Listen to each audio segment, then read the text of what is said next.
Hi everyone, my name is Dinesh Kumar Vananavar and I am from SENTC branch.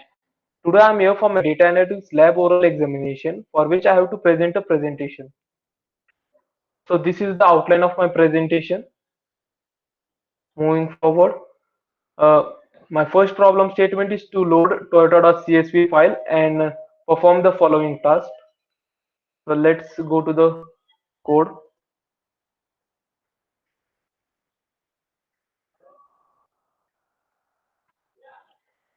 For plotting the bar plot, first you have to upload the Toyota.csv dataset file. Then only we can get the bar plot. After that, we have imported the important libraries that is pandas, matplot, and numpy. To read the dataset file, we have used your pandas library along with its read underscore csv function, and we have dropped the nan values over here. After that, we have given the counts that how many which vehicles are using which fuel. After that, we have named the fuel type: petrol, diesel, and CNG. After that, we have used your numpy arrange function, so we can get the bar plot with equally spaced distance. So here we can see the bar plot is equally spaced. After that, we are using the matplot library. We have plotted the bar plot using index and counts. And for each bar, we have assigned a different color. That is, for petrol, it's orange. For diesel, it's blue, and for CNG, it's green. Using matplot library, we have given your title for the bar plot, that is bar plot of fuel type. Using matplot library, again we have given x-axis label, that is fuel types. Similarly, we have given label to y-axis, that is frequency. And at last, using matplot library's xtrix function, we have given label to each bar also, that is petrol, diesel, and CNG, etc. So now let's move to the second slide.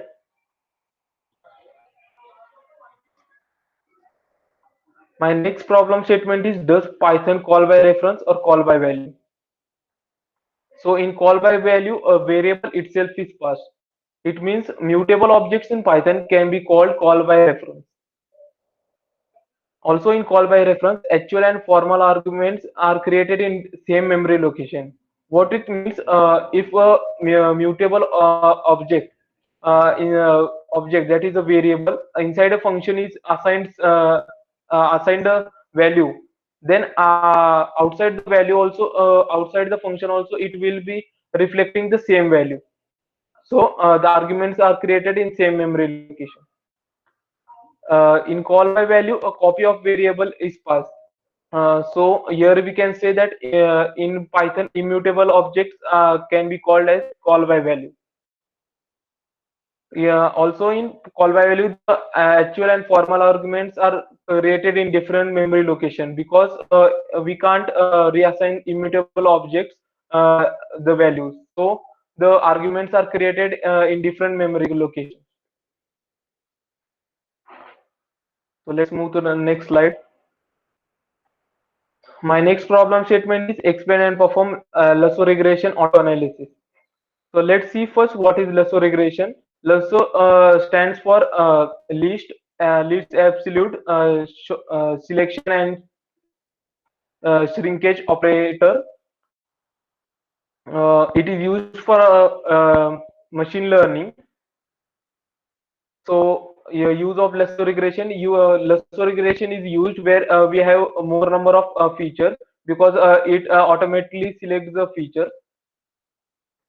Now let's see the lasso regression analysis for auto data set.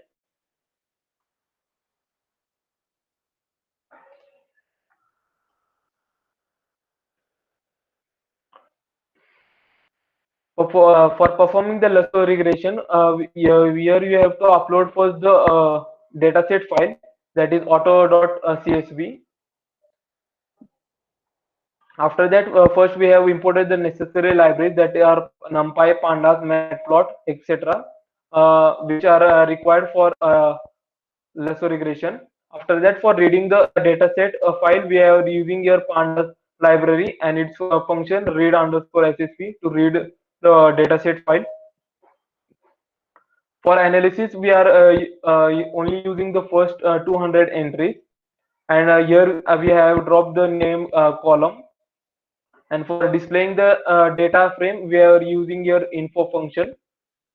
So we are getting the data frame over here. This again, to get the data in categorical order, we are using your categorical function.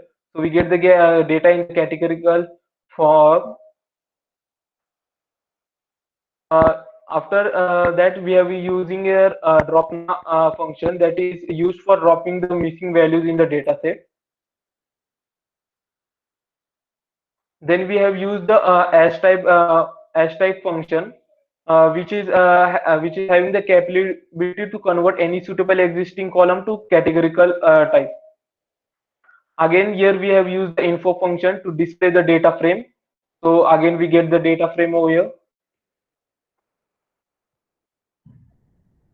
Here you are using the dfs.columns for printing different columns and data types. So here we get the column for index and its data type, that is it is object. Then we have used the sklearn library to fit linear lasso regression and follow number of steps.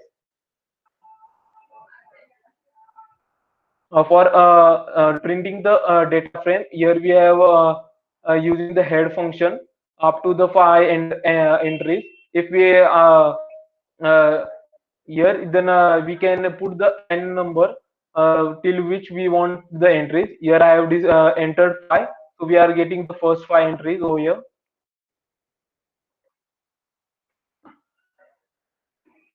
Then we have used the split data. Then from sklearn model selection, we have imported the train split test split, that split arrays or matrices that into random train and test subsets. Then we have imported the lasso regression technique, that is here imported the lasso regression technique. Then we have applied lasso regression on training set with regularization 0.5. Here you can say we have applied the regression lambda para is equal to 0.5. Then to print upload then we have found the R square on training set and data set, and for getting it we are printing reg score x train y train. Similarly, for a test set, we have writing over here reg dot score x test y test.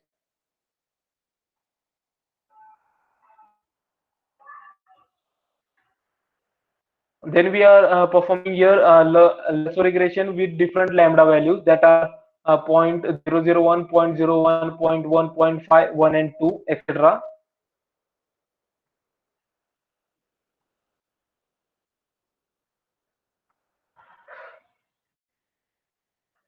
Then we are storing our test data results in a data frame and identified the lambda where R square has its maximum value in the test data. Further, we have plotted this data frame over here using this code. So we get the plot like this. This is the lasso regression with lambda values as 0.001, 0.01, 0.1, 0.5, 1 and 2, 10, etc.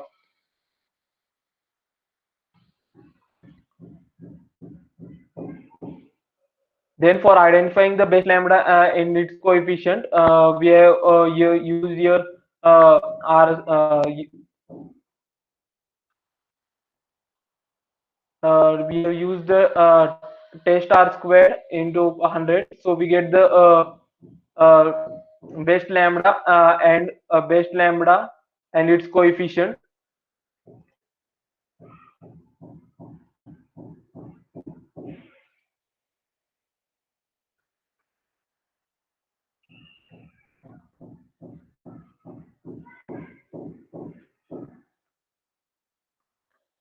After that, we have used your sklearn matrix import and imported mean squared error. So we get the mean squared error, that is this. And for cross validation of different lambda values, 0.5 2, then we have imported the cross score for library for from sklearn for cross validation.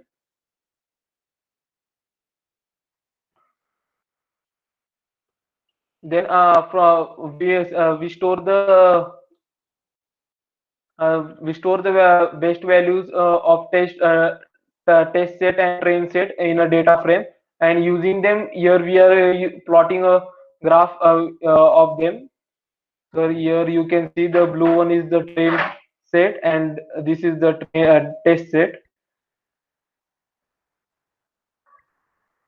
So for getting the best model over here, we are using this code. So we get the best lambda over here, best value r squared value, then the base model also alpha, and for lastly for the best regression coefficient we are using this code. So we get the array of best regression coefficients. So now let's move to the next slide.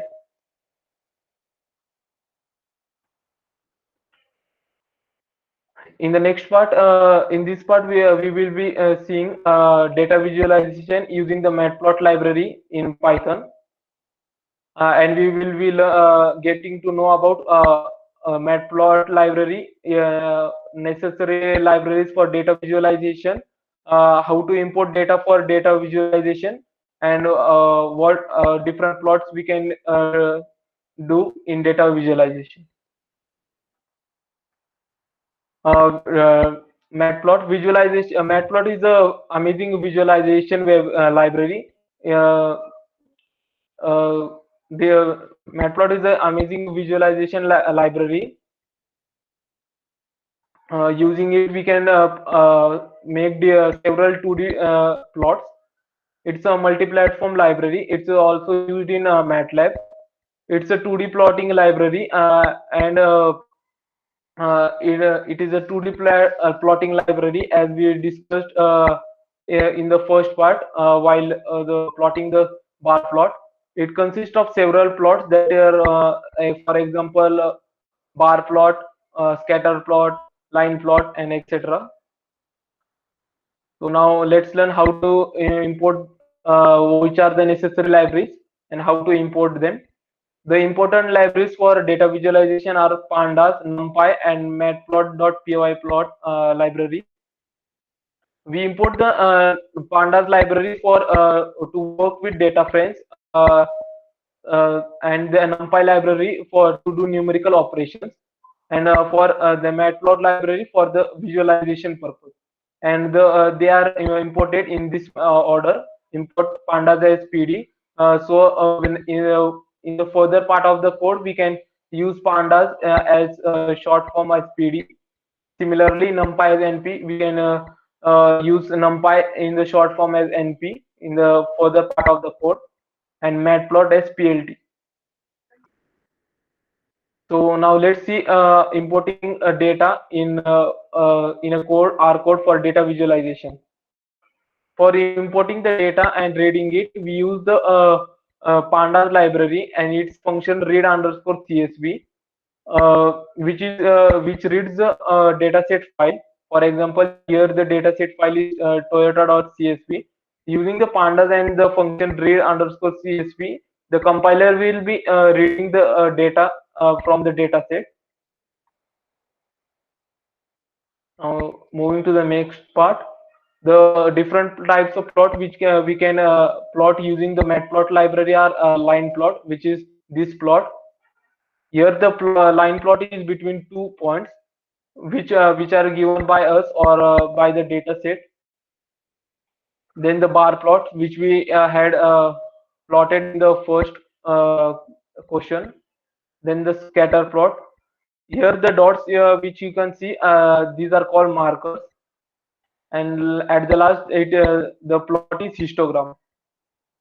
Histogram is similar to bar plot, but Instead of equally spaced bars, in histogram the bars are closely touched to each other. So hope you understand my presentation and liked it. These are the references from which I have prepared my presentation, and also you can use this for performing the lasso regression and matplot visualization. So thank you.